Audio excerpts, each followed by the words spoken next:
Hello students, I am Pawan Yadav working as a PGT Mathematics in Suraj School, Rewari. And dear students, we are studying second chapter of 11th class, that is Relations and Functions. And in last lecture, we have studied the definition of function, that is what is the function. And now in this lecture, we will discuss various types of functions and their graph. तो बेटा अगर मैं इस function के आज के lecture की बात करूं तो ये इस चैप्टर के सारे लेक्चर्स में सबसे ज्यादा इंपॉर्टेंट है, जो आज का हम लेक्चर देने वाले हैं, जो आज हम पढ़ने वाले हैं। क्योंकि आप समझिए कि ये एक्चुअल में जो टाइप्स ऑफ फंक्शन है, ये पूरे मैथमेटिक्स में इनका यूज होता है, पूरे मैथ्स में इनका कहीं न कहीं यूज होता ही होता है। तो let's start the first function and that is the identity function. Identity function, और ये जितने भी बेटा फंक्शन हैं, इन सब फंक्शंस में हम आपको डोमेन और रेंज भी बताएंगे। ग्राफिकल मेथड से इसको करने की ग्राफ भी बनाएंगे इसका, और इसको डोमेन क्या होगी और रेंज क्या होगी वो भी हम इन सब की डिस्कस करेंगे, इन सब के बारे में।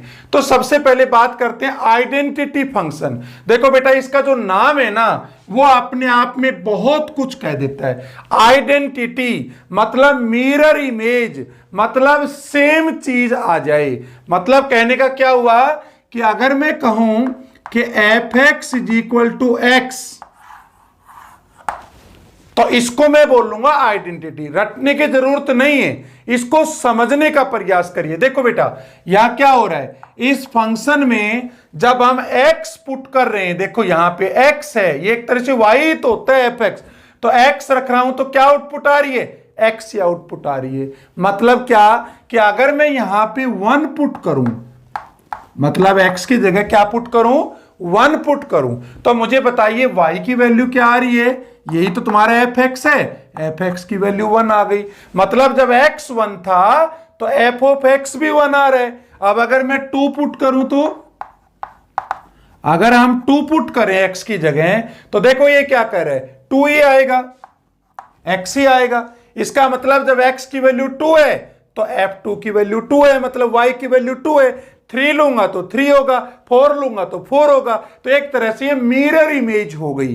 तो अगर इसको हम प्लॉट करें ग्राफिकल मेथड से, ग्राफ इसका प्लॉट करें बेटा, तो कैसा ग्राफ आएगा जरा आप सोचिए। यहां पे मान लिया x की वैल्यू 1 2 3 4 लें, और यहां पे 1 2 3 4। देखो बेटा, ये तो तुम्हारा x हो गया, और इसको आप क्या नाम दे सकते हैं, इसको आप y भी कह सकते हैं, और आप इसको f(x) भी कह सकते हैं। f(x) का ही दूसरा नाम क्या होगा, y होगा। तो देखो क्या हो रहा है, जब हमने x की जगह 1 पुट किया तो f1 कितना आ रहा है, 1 आ रहा है। तो इसका मतलब 1 पुट किया तो 1 आया, देखो सेम आया। 1 पे 1 वैल्यू आई, 2 रखा तो 2 के ऊपर 2 वैल्यू आई, ये वैल्यू आ रही है। 3 रखा तो 3 रखेंगे तो क्या होगा, 3 वैल्यू आएगी। तो इसका मतलब 3 के ऊपर क्या वैल्यू आएगी, 3। तो ये आपका एक तरह से ये फंक्शन बनेगा। और अगर हम नेगेटिव में बात करें तो नेगेटिव के अंदर बात करेंगे तो ये लो नेगेटिव में बन जाएगा। और इसको ड्रॉ कर दीजिए। जब आप -1 रखेंगे तो बताओ क्या वैल्यू होगी, x की जगह -1 रखेंगे तो ये वैल्यू -1 आएगी। इसका मतलब -1 तो यहां होगा। तो देखिए सेम ही तो ग्राफ आपका ड्रॉ होके आएगा। तो ये जो हमने जो ग्राफ ड्रॉ किया है, ये आपके पास किस फंक्शन का है, f(x) का ग्राफ है। मतलब f(x) क्या है यहां पे, आइडेंटिटी फंक्शन। अब बेटा यहां पे 2 बातें और इंपॉर्टेंट है। वो क्या क्या बात है, एक किसी भी आपके पास फंक्शन का डोमेन क्या होगा, और एक होगा रेंज क्या होगी। ध्यान से समझना। तो डोमेन क्या होगा, डोमेन बेटा वो इनपुट वैल्यूज हैं, वो x की वैल्यूज हैं जिसको पुट करने से फंक्शन तुम्हारा डिफाइंड है। डिफाइंड का मतलब क्या है, वो एक्स की वैल्यू जिनको अगर मैं पुट करूं तो कोई ना कोई रियल वैल्यू आए, कोई ना कोई डेफिनेट वैल्यू आए, किसकी? एफ एक्स की। तो जरा एक बात बताइए बेटा, यहां पे -1 रख रहा हूं तो -1 आ रहा है, 2 रख रहा हूं तो 2, 3 रख रहा हूं तो 3, 4 रख रहा हूं तो 4, 5 पे 5, 7 पे 7, 9 पे 9। इसका मतलब इसका डोमेन क्या हो गया? अरे आर हो गया। आर का मतलब क्या हुआ? Real, all real values. भाई जितनी भी नंबर लाइन पे वैल्यू होती है ना बेटा, ये तुम्हारी नंबर लाइन है। देखो 0, 1, 2, 3, -1, -2, -3, ये इधर -इंफिनिटी और +इंफिनिटी है। आर का आपको पता होगा दूसरा नाम होता है -इंफिनिटी से इंफिनिटी ओपन, मतलब इसके बीच की सारी वैल्यूज। लेकिन ध्यान रखना बेटा, ये दोनों इंक्लूड नहीं होंगी। कौन कौन सी? -इंफिनिटी और +इंफिनिटी। तो देखो इसके बीच की फ्रैक्शनल भी रख सकते हो, जैसे आपने 1.2 रखी, मान लिया 1.2 रखी तो 1.2 आया, है ना। मतलब जब भी रख रहे हैं कोई वैल्यू तो उस पे आंसर आ रहा है। तो डोमेन क्या हुआ? डोमेन यही तो बताया है कि वो एक्स की वैल्यूज जिसको पुट करने से फंक्शन एक डेफिनेट वैल्यू दे, that is known as domain. और बेटा रेंज क्या है? रेंज है कि जब हम इन x की वैल्यूज को पुट करेंगे, मतलब जो आपका डोमेन आया, डोमेन क्या क्या आया? r। तो जब इन वैल्यूज को पुट करूंगा, मतलब -1, -2, -0, 1, 2, 3, तो यहां से f ऑफ x की क्या क्या वैल्यू आ रही है? ठीक है। तो अब आप बताइए, 1 रख रहे हैं तो 1, 2 रख रहे हैं तो 2, 3 रख रहे हैं तो 3। मतलब ये हुआ कि सारी की सारी वही वैल्यूज तो आ रही है जो पहले थी। इसका मतलब इसकी रेंज भी क्या हो गई? r। देखो 10 रखा तो 10, 15 रखा तो 15, तो जो डोमेन हुआ बेटा वही तो इसकी रेंज हुई। तो ये आपका हमने एक पहला फंक्शन कंप्लीट किया, that is known as identity function. चलो दूसरे फंक्शन की बात करते हैं। और अगर मैं दूसरे फंक्शन की बात करूं तो ये बहुत ज्यादा इंपॉर्टेंट फंक्शन है। और बेटा ये क्या फंक्शन है? ये समझ लो सबसे ज्यादा इसका आपका मैथ्स में यूज होने वाला है। क्या है ये फंक्शन? जरा ध्यान से समझिए। इसको हम बोलते हैं बेटा मॉडुलस फंक्शन। क्या नाम है? मॉडुलस फंक्शन और एब्सोल्यूट वैल्यू फंक्शन।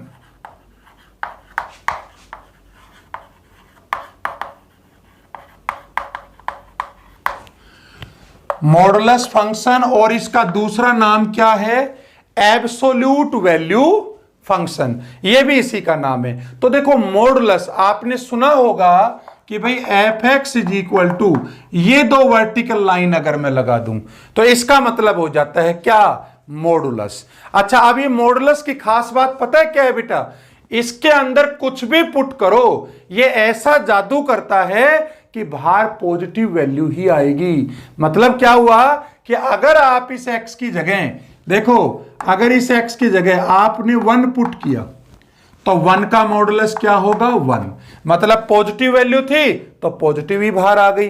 अगर हमने इसकी जगह -1 पुट कर दिया तो देखो -1 वैल्यू है लेकिन मॉडुलस लूंगा तो +1 ही आएगी। मतलब -1 है ना बेटा, ये माइनस से मल्टीप्लाई और हो जाएगी +1।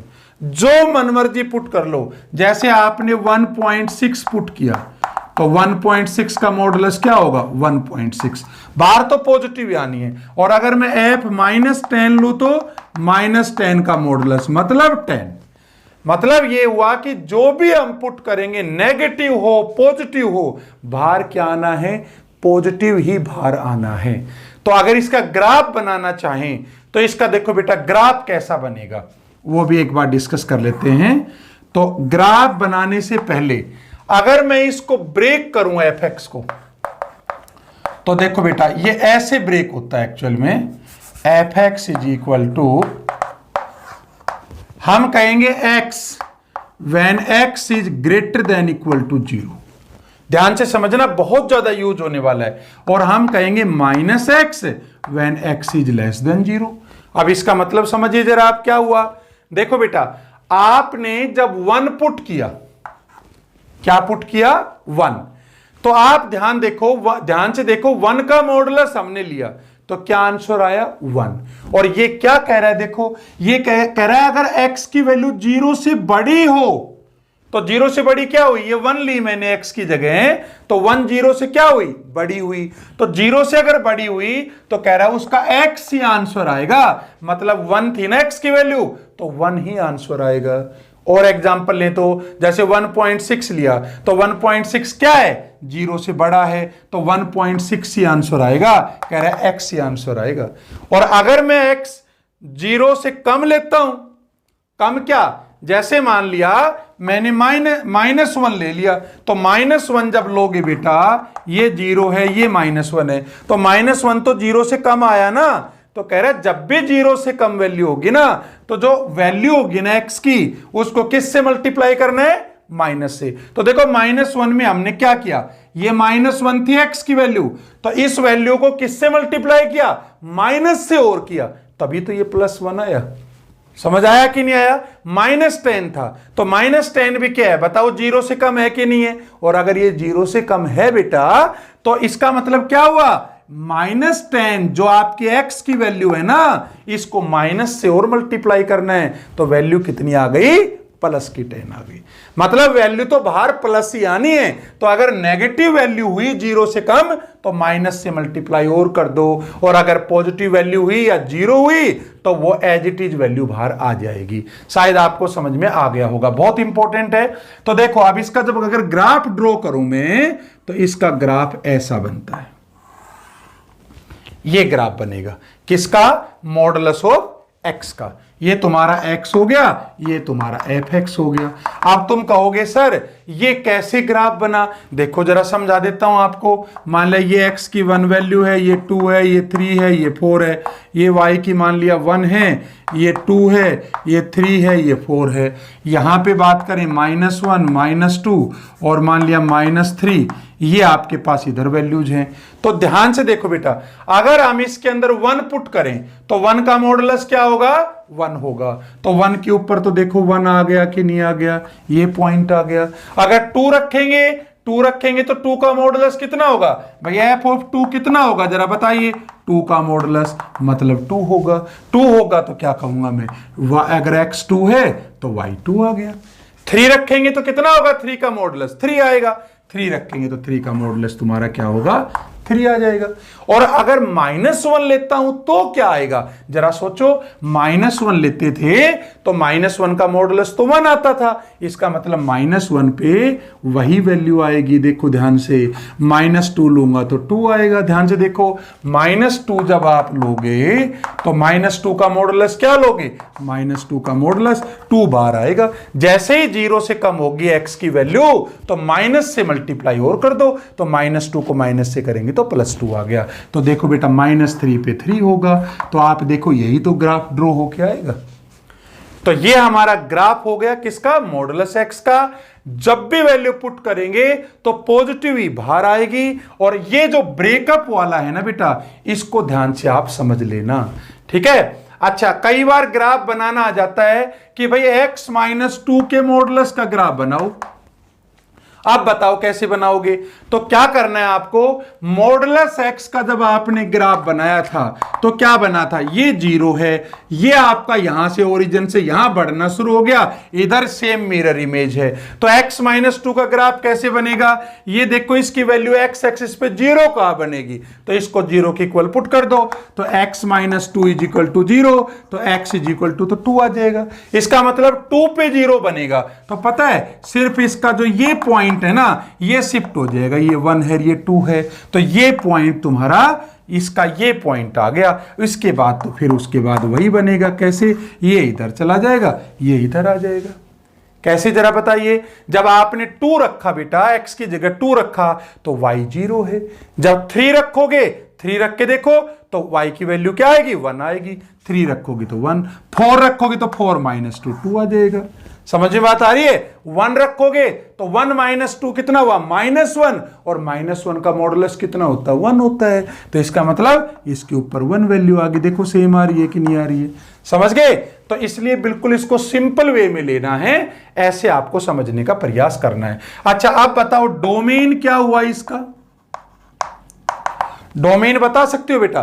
डोमेन क्या कहा था मैंने भाई? वो इनपुट वैल्यूज जिस पे फंक्शन हमारा क्या हो? डिफाइंड हो। तो ये फंक्शन किस किस पे डिफाइंड है जरा बताओ बेटा?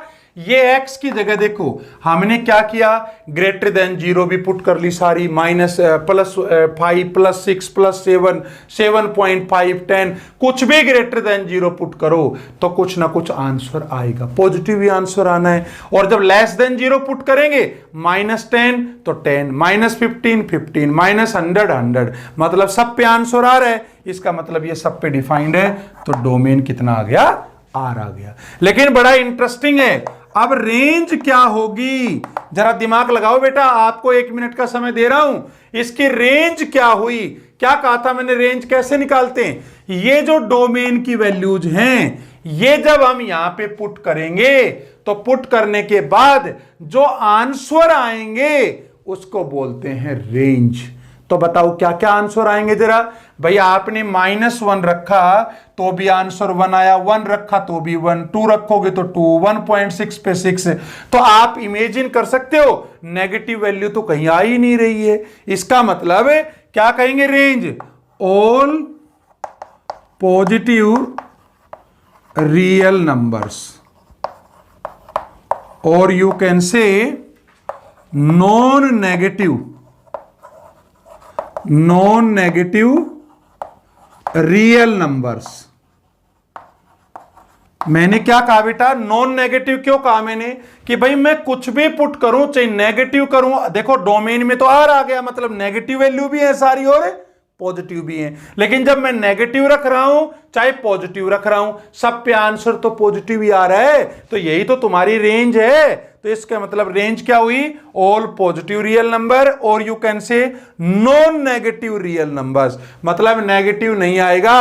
और एक तरीका बता देता हूं, आप ये भी कह सकते हो 0 से इन्फिनिटिव, मतलब 0 तो क्लोज है और इन्फिनिटी ओपन है, मतलब ये इंक्लूड नहीं है और ये इंक्लूड है। 0 तो आ सकता है, कब आ सकता है? देखो जब 0 रखूंगा तो आंसर 0 ही तो आएगा, लेकिन इन्फिनिटिव तो कभी भी नहीं आता ना बेटा।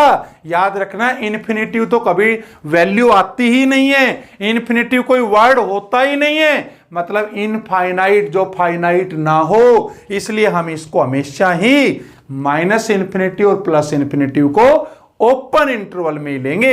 इस बात का आपको ध्यान रखना है। तो बेटा ये हमने डिस्कस किया कौन सा फंक्शन? Modulus function. और आप ये समझ लीजिए ये मॉडुलस जो फंक्शन है ना, ये बहुत ज्यादा यूज होता है।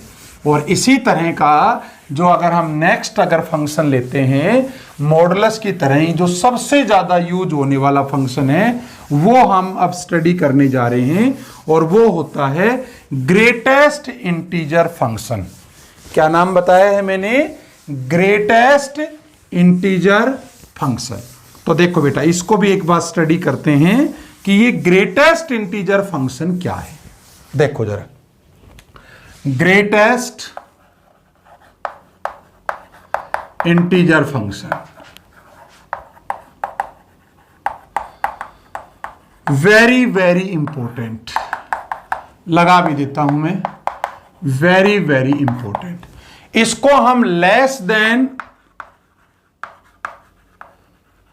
और इक्वल टू भी बोलते हैं, लेस देन और इक्वल टू। अब बताता हूं इसका मीनिंग क्या है, लेस देन और इक्वल टू का क्या मीनिंग है इसके अंदर। तो पहली बात तो इसको डिनोट किससे करते हैं वो समझने का प्रयास करो। इसको डिनोट करते हैं बेटा ग्रेटेस्ट इंटीजर को ऐसे, दो ये आपके पास क्लोज्ड ब्रैकेट हो गया और ये आपका x हो गया, तो इसको हम क्या बोलेंगे? Greatest integer of x।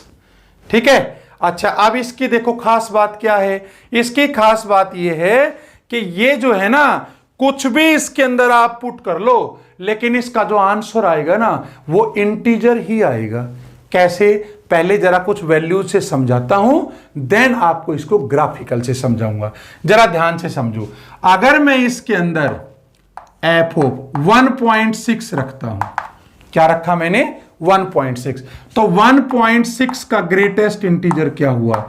देखो बेटा, नंबर लाइन देखिए आप, ये 0 है, ये 1 है, ये 2 है, ये 3 है, तो 1.6 पता है कहां होगा भाई? 1 और 2 के बीच में ही तो कहीं ना कहीं होगा। ये 1.6 है, तो ये कहता है भाई लेस देन और इक्वल टू। तो लेस देन का मतलब समझते हैं कि भाई 1.6 है ना, तो इससे पिछले वाला इंटीजर कौन सा है? तो 1.6 से पिछले वाला इंटीजर कौन सा है बताओ? 1 है, तो इसका आंसर आ जाएगा 1। अगर मैं कहूं 1.9, तो 1.9 की भी अगर बात करूं तो 1.9 कहां होगा भाई? 2 से तो इधर ही होगा, ठीक है ना? तो 1.9 भी होगा, तो इससे पिछले वाला ही ग्रेटेस्ट इंटीजर आएगा, मतलब 1 ही इसका आंसर होगा। इसका आंसर भी 1। लेकिन अगर मैं कहूं f ऑफ 1 कहूंगा तो ये तो इक्वल टू 1 है, तो 1 जब रखोगे तो इसका ग्रेटेस्ट इंटीजर 1 ही आएगा। इसका मतलब क्या हुआ? 1 से लेके और 1.99999 कुछ भी पुट करो तो उसका आंसर 1 ही आएगा। 2 मत रखना बस, क्योंकि 2 रख दोगे तो आंसर 2 आ जाएगा। मतलब ये हुआ इस 1 से लेके, बस 2 शामिल मत करो, 1 से लेके और इस 2 के बीच में 2 इंक्लूड नहीं है, कुछ भी पुट करोगे तो इसका आंसर क्या आएगा बेटा? 1 ही आंसर आएगा। ठीक है। सिमिलरली अगर मैं बात करूं कि भाई 2.9, तो आप क्या आंसर दोगे? 2.9 से पहले वाला क्या होगा? ये 2.9 है तुम्हारा कहीं ना कहीं, तो इससे पिछला क्या है? ग्रेटेस्ट इंटीजर, इससे पिछले वाला इंटीजर 2 है, तो इसका आंसर आएगा 2। शायद आपको समझ में आ गया होगा। इसी तरह अगर मैं कहूं f ऑफ 0.2, तो 0.2 का ग्रेटेस्ट इंटीजर बताओ 0.2 कहां होगा? कहीं न कहीं यहां होगा, तो इंटीजर इसका क्या होगा बताओ? इससे पिछला क्या है? 0, तो ये 0 आंसर आ गया। ठीक है। अच्छा, अब अगर कोई आपसे पूछ ले कि भाई f -1.2 बताओ, तो आप कहेंगे सर माइनस का 1 हो गया, है ना? क्योंकि जैसे 0.2 पे 0 आया था, 2.9 पे 2 आया था, 1.9 पे 1 आया था, तो इसी तरह सर -1.2 लेंगे तो -1 आएगा। ये बेटा गलत है, ऐसी मिस्टेक मत कर देना। कैसे? जरा समझो। ये -1 है और ये -2 है, तो बताना जरा -1.2 कहां बनेगा? -1.2 कहीं न कहीं -1 और 2 के बीच में बनेगा। ठीक है, -1 और -2 के बीच में बनेगा। अब ये कहीं न कहीं पॉइंट आएगा -1.2 का, तो -1.2 का ग्रेटेस्ट इंटीजर क्या होगा? हमने कहा था उससे पिछली वैल्यू, तो इससे पिछली वैल्यू क्या है जरा बताओ ना? इससे पिछली वैल्यू तो -2 है, तो ये आ जाएगा -2।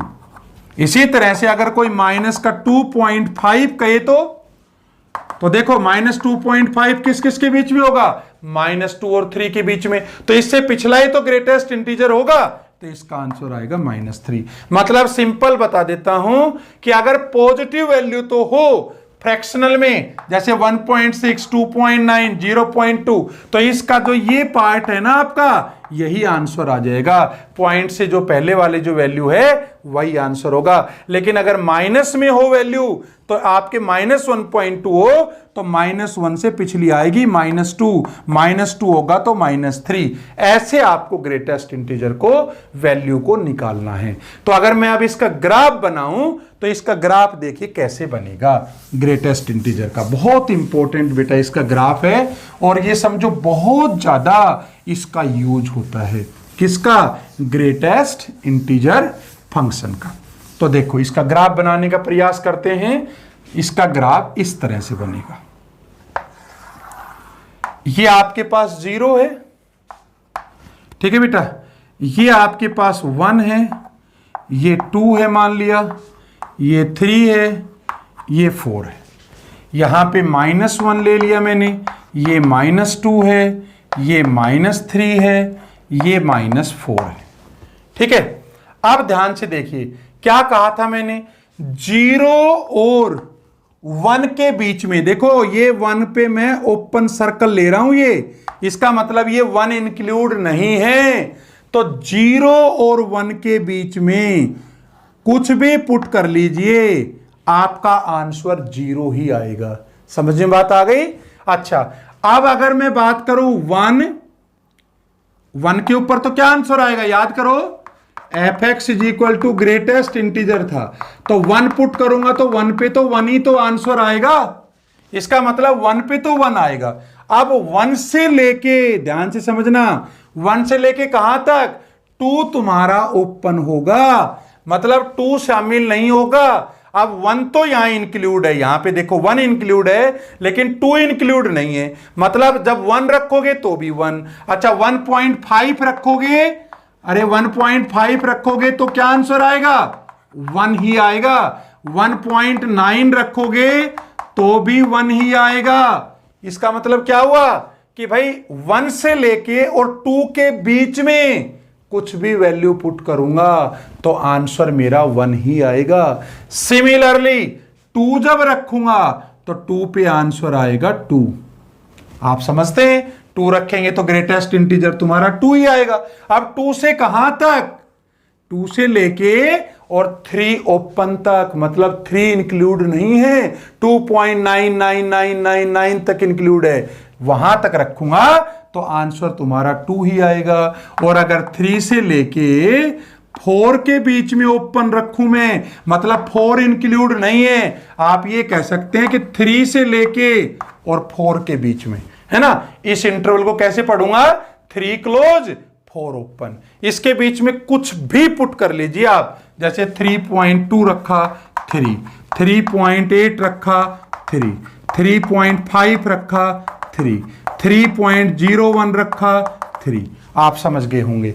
तो अगर इसी ग्राफ को मैं इधर बनाना चाहूं तो बताइए क्या होगा, 0 पे तो 0 आंसर आ ही रहा है, तो 0 तो इंक्लूड होगा नहीं। 0 से लेके और -1 तक, 0 से लेके -1 तक जो आंसर आएगा वो -1 ही आएगा। ध्यान समझना, जैसे आपने -0.2 रख दिया तो भी -1, -0.3 रख दिया तो भी -1, -0.9 रख दिया तो भी -1, मतलब -1 तो क्लोज है और 0 ओपन है। इसके बीच में -1 तो क्लोज है और 0 ओपन है, इसके बीच में कुछ भी वैल्यू पुट कर लीजिए, आंसर तुम्हारा -1 ही आएगा। समझ में आ गया? अच्छा, अब -1 रखोगे तो आंसर तुम्हारा -1 आ ही गया था। तो -1 से लेके और -2 तक, मतलब आप ऐसे समझ लीजिए, ये -1 है, ये -2 है, मतलब इस इंटरवल को पता कैसे पढ़ूंगा, -2 तो तुम्हारा क्लोज है और -1 ओपन है। इसके बीच में कुछ भी वैल्यू पुट करके रख लो आप, आंसर -2 ही आएगा। जैसे -2 रखा तो ग्रेटेस्ट इंटीजर -2 ही आएगा। अगर -1.3 रखा तो आंसर -2 ही आएगा। कहां है -1.3, कहीं न कहीं यहां होगा। तो इससे पिछली ग्रेटेस्ट इंटीजर क्या है, -2 है। शायद आपको समझ में आ गया होगा। सिमिलरली अगर मैं बात करूं बेटा, -2 से लेके ओपन और -3 के बीच में कुछ भी रखूंगा तो इसका आंसर -3 ही आएगा। समझ में आ गई बात? तो ये तुम्हारा ग्राफ होता है किसका, ग्रेटेस्ट इंटीजर फंक्शन का। अब बात कर लेते हैं इसकी डोमेन की। What is its domain and what is it's range. ठीक है बेटा, तो बताइए डोमेन क्या होगा इसका। देखो बेटा, डोमेन क्या कहा था हमने, भाई डोमेन हमने कहा था कि एक्चुअल में x की क्या वैल्यू पुट कर सकते हैं जिससे फंक्शन की कोई डेफिनेट वैल्यू आए, वेल डिफाइंड वैल्यू आए। तो आपकी मर्जी, किसने रोका है, x की जगह कुछ भी पुट कर दीजिए, -1 रखो, -2 रखो, -1 पॉइंट, नंबर लाइन पे जितने भी नंबर्स हैं वो आप सारे रख सकते हो। किस किस के बीच में? माइनस इन्फिनेटिव और इन्फिनेटिव के बीच में। आप कुछ भी रख लीजिए, आपको कुछ ना कुछ आंसर मिलेगा। ठीक है बेटा, तो इसका मतलब क्या हुआ? इसका डोमेन आर हो गया। अरे रियल नंबर हो गया। आपने जब भी कोई भी वैल्यू पुट करी इसके अंदर तो आंसर निकल के आएगा ही आएगा। आंसर निकलने का मतलब ये नहीं है कुछ भी आ जाए, अंडर रूट में नेगेटिव आ जाए, आंसर वेल डिफाइंड होना चाहिए। अब तुम कहोगे सर ये वेल डिफाइंड क्या है? रियल नंबर आना चाहिए। तो ये आप जब भी पुट कर रहे हो तो रियल नंबर ही तो आ रहा है, तो मैं कहूंगा इसका डोमेन आर है। अच्छा रेंज क्या है जरा बताओ, सोचो रेंज क्या हो सकती है? अब ये मत कह देना सर रेंज भी इसकी आर होगी। अरे बेटा आपने इतने सारे हमने एग्जांपल्स लिए, जब भी कोई वैल्यू हमने पुट की तो देखो आंसर क्या रखा है? 1 1 1 3 3 3। क्या कोई फ्रैक्शन में आ रखा है? देखो -1, फिर कहा था हमने -2। भाई माइनस का 3.3 ले लें, हम मान लिया -3.3 ले लें तो आंसर -4 आएगा। मतलब ये सारे क्या हैं? ये तो पॉजिटिव इंटीजर हैं, ये तुम्हारे नेगेटिव इंटीजर हैं। तो जब भी कुछ पुट कर रहे हैं तो हमारा आंसर इंटीजर ही तो आ रहा है। तो इसका मतलब क्या हुआ? रेंज क्या हुई? All integers. और इसको आप जेड भी कह सकते हैं। समझ गए ना? मतलब रेंज होती है जब हम डोमेन को पुट करेंगे तो जो हमारे आंसर्स आएंगे उसको हम बोलेंगे रेंज। और जब हम डोमेन की वैल्यूज को पुट कर रहे हैं एक्स के अंदर तो हमारे आंसर तो इंटीजर ही तो आ रहे हैं। तो इसलिए बेटा इसको हम बोलते हैं, इसका जो रेंज होगी वो तुम्हारी इंटीजर्स होगी। तो बेटा ये बहुत ज्यादा इंपॉर्टेंट तुम्हारा फंक्शन था जो हमने अभी स्टडी किया है। कौन सा फंक्शन था जरा बताइए? Greatest integer function. और अब तक हमने 3 फंक्शंस को स्टडी कर लिया है। और अगर मैं नेक्स्ट फंक्शन की बात करूं तो जो 4th वन जो फंक्शन है उसको बोलेंगे हम कांस्टेंट फंक्शन। तो जरा एक बार उसको भी स्टडी कर लेते हैं कि कांस्टेंट फंक्शन क्या है। कांस्टेंट फंक्शन तो देखो बेटा नाम से क्लियर है, मतलब ऐसा फंक्शन जिसकी वैल्यू हमेशा कांस्टेंट ही आए। जैसे मैं कह दूं कि f(x) = c कोई भी वैल्यू हो सकती है, पॉजिटिव भी हो सकती है, नेगेटिव भी हो सकती है। अब आप x की जगह जो मन मर्जी पुट कर लीजिए, 1 रख दो, 2 रख दो, 3 रख दो, 4 रख दो, 5 रख दो, -1 रख दो, इसका आंसर तो c आना है। ठीक है ना? मतलब ये x पे डिपेंड ही नहीं कर रहा है। तो बताओ कांस्टेंट हो गया कि नहीं हो गया? ठीक है, तो अब आप बताइए अगर इसका ग्राफ ड्रॉ करें हम कांस्टेंट फंक्शन का तो क्या आएगा? जरा सोचो। 0 रख रहा हूं तब भी आपके पास क्या आ रहा है? c आ रहा है। ठीक है, 1 रख रहा हूं तब भी c आ रहा है। तो बेटा ये आपका फंक्शन बन गया। ये क्या बन गया? ये मान लिया मेरी वैल्यू c है। कितनी वैल्यू है? c है। f(x) = c, तो y की तो वैल्यू है, ये तुम्हारा x हुआ, ये तुम्हारा y हुआ, ये c वैल्यू है मान लिया। ठीक है, इसको हम f(x) भी कह सकते हैं। और तो आप क्या देख रहे हो? यही तो आंसर आ रखा है। तो ये आपके पास आ गया कांस्टेंट फंक्शन। अगर c <0 होती, नेगेटिव होती तो ये ग्राफ यहां पे आ जाता है ना। प्लस है, अगर c की वैल्यू प्लस है तो ऊपर बन जाएगा, माइनस है तो नीचे बन जाएगा। समझ में आया? अच्छा, जैसे मान लिया ऐसे समझो ना कि अगर f(x) = 2 होता तो अब आप देखो 1 रखेंगे तो भी 2, 2 रखेंगे तो भी 2, 3 रखेंगे तो भी 2, क्योंकि ये तो डिपेंड ही नहीं कर रहा ना x के ऊपर। चलो अब आप बताओ इसका डोमेन क्या हुआ? क्या कहा था हमने? डोमेन क्या होता है? डोमेन होता है बेटा हम क्या क्या वैल्यू पुट कर सकते हैं। तो क्या क्या वैल्यू पुट कर सकते हैं? आपकी मर्जी, कुछ भी वैल्यू पुट कर दो, -1 -2 -3 जो भी नंबर लाइन पे आपकी वैल्यूज हैं कुछ भी पुट करो, आंसर तो c को ही आना है। इसका मतलब डोमेन तो हो गया r। लेकिन रेंज क्या हुई? अब ये मत कह देना सर रेंज इसकी r हो गई। रेंज r बेटा बिल्कुल भी नहीं होगी, रेंज इसके सिर्फ और सिर्फ c होगी। समझ गए ना? c होगी सिर्फ। मतलब क्या कि अगर यहां पे 2 वैल्यू है तो सिर्फ 2 ही आएगी, 3 वैल्यू है तो 3 ही आएगी। भाई हम कुछ भी पुट कर लें, मतलब डोमेन की वैल्यूज को जब पुट करेंगे तो जो वैल्यूज आएंगी उसी को तो रेंज बोलते हैं। और जब हम कुछ भी पुट कर रहे हैं तो हमारा आंसर तो सी तो आ रहा है, तो इसलिए इसकी रेंज क्या हो गई, सी हो गई।